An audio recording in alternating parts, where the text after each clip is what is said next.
मनु और महारानी शतरूपा ने नैमिषारण्य में जाकर के 23,000 वर्ष तक भगवान की तपस्या की है। और जब तपस्या पूर्ण हुई तो भगवान ने महाराजा मनु महारानी शतरूपा को दर्शन दिए। मनु शतरूपा ने प्रार्थना की है कि आप पुत्र रूप में प्राप्त हो, आपकी तरह पुत्र चाहिए है। भगवान ने कहा हमारी तरह दुनिया में कोई और है नहीं, हम ही पुत्र बन के आएंगे आपके यहाँ, हम ही पुत्र बन करके आएंगे, वो भी त्रेता युग में।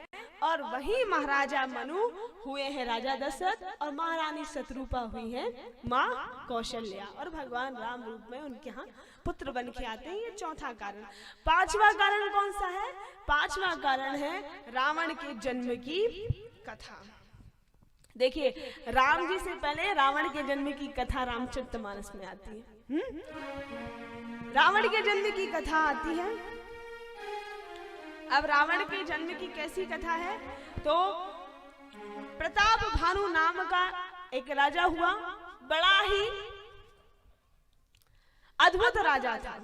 इतना अद्भुत राजा था कि एक एक यज्ञ को हजार हजार बार करता था।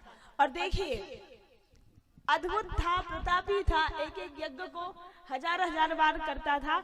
लेकिन एक दिन एक कपटी मुनि की संगति हुई और कपटी मुनि की संगति में प्रताप भानु राजा को ब्राह्मणों ने श्राप दे दिया। और परिणाम ये हुआ कि श्राप देते ही प्रताप भानु राजा का सारी परिवार राक्षस बन गया। सारा का सारा परिवार राक्षस बन जाता है। देखिए, यहाँ एक बात और मैं आपको स्पष्ट कर दूं कि जीवन में कभी कुसंग नहीं करना चाहिए।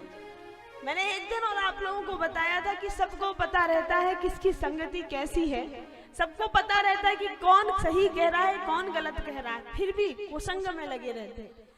देखो, जैसी संगति होती है ना वैसा असर होता है। संगति हमेशा बहुत सोच समझ के करो।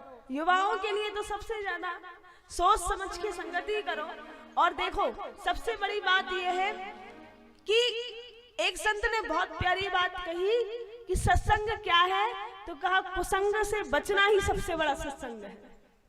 कुसंग से यदि आप बच गए, क्योंकि कुसंग एक ऐसी चीज है जो आपका विनाश करके ही मानेगी। मैंने एक दिन कथा में बताया था कि आज की संगति ऐसी है, आज की मित्रता ऐसी है कि पता चला अच्छा खासा चल रहे थे, जब से संगति में आए हैं तो गुटखा वुटखा खाने लगे, जब से संगति में आए थे तो बीड़ी बीड़ी पीने लगे, जब से संगति में आए तो दुनिया के हर बुरे कर्म में लीन हो गए। अच्छे खासे थे। संगति बहुत सोच समझ के करना चाहिए। यहाँ प्रताप भानु की संगति ऐसी हुई जिससे प्रताप भानु को श्राप मिला है। श्राप मिलते ही सारा कुल परिवार समेत सब राक्षस हो गए हैं। ब्राह्मणों के श्राप के कारण प्रताप भानु राजा रावण हुआ। और प्रताप भानु का छोटा भाई है जिसका नाम है अर्जीमर्दन। अर्जीमर्दन हुआ कुंभकर्ण। और सौतेला भाई जो था जिनका नाम था धर्मरुचि, वो हुए विभीषण। और इन सब राजाओं ने ये सब तीनों भाई मिलकर के भगवान को प्रसन्न करने के लिए उनकी बहुत घोर तपस्या करते हैं। तपस्या जब की है, प्रसन्न हुए, ब्रह्मा जी ने दर्शन दिया और ब्रह्मा जी ने कहा इच्छित वर मांगो। तब तीनों ने अपने अपने अनुसार वरदान मांगे हैं। रावण से कहा तुम वरदान मांगो, तो रावण ने कहा कि मुझे अजर अमर बना दीजिए। क्या बना दीजिए? अजर अमर। ब्रह्मा जी ने कहा यह तो संभव नहीं है, जिसने भी जन्म लिया है उसे मरना निश्चित है, तो ये तो संभव नहीं है। लेकिन हाँ, मैं आपको एक चीज जरूर कह देता हूं। कहा क्या? कहा आप दूसरा वरदान मांगे, मैं उसे दूंगा। और तब ब्रह्मा जी ने के कहने पे रावण ने बहुत सोच समझ के दूसरा वरदान मांगा है। दूसरा वरदान ये मांगा कि ब्रह्मदेव आप देना ही चाहते हैं तो मुझे ऐसा वरदान दीजिए कि मेरी जीवन में यदि मृत्यु हो तो नर और वानर के हाथियों, नर वानर को छोड़ करके मुझे दुनिया में और कोई नहीं मार सके।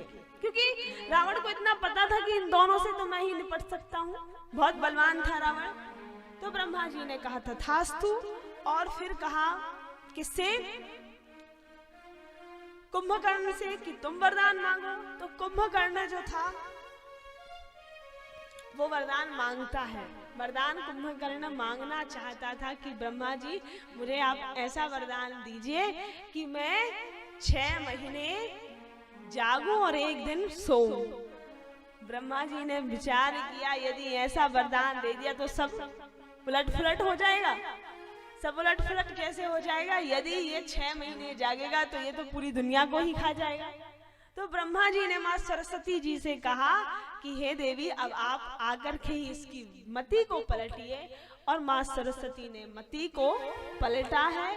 जैसे ही माँ सरस्वती ने मति को पलटा तो क्या हुआ? मांगना चाहता था क्या?